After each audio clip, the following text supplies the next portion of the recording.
Alright, welcome back ladies and gentlemen to the Chupacabra tutorials channel. I'm your host Larry, and today I'm going to answer the question of, Larry, where do I go if I want to capture a Xenogard? Well, a Xenogard is a pal that really only spawns when a meteor hits the ground, and by default that happens like once every 3 hours inside of the game, but you can dial it down so it happens like once every 1 or 5 minutes. And there's a chance that one of the creatures that spawns out of the meteorite that falls is in fact the big planet-consuming dragon Xenogard.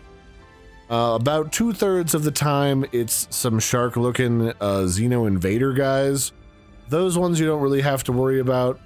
And the whole idea is when you change, or even if you don't change, how the meteors fall, you need to hang out somewhere outside of the area for the starter zone. I recommend either the desert or over by the volcanic island.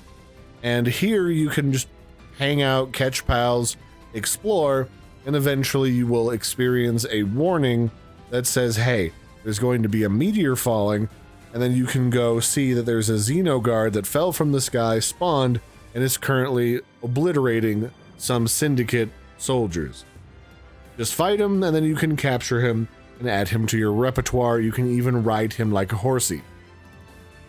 Now, the one thing I do recommend you do if you're going to go farming for meteorites is that you go and change the settings for Palworld. That lets you change it from every 3 hours to around 1 minute. And you can make this change either in single player or in multiplayer on a server. The setting is more or less the same. And this allows you to just very quickly hang out and wait for them to spawn, instead of just hoping that once every 3 hours you might get the creature that you're looking for. So that's it for this one, ladies and gentlemen. I've been your host, Larry. Don't forget to like and subscribe, and I'll catch you next time. Bye, everybody, and have a good one.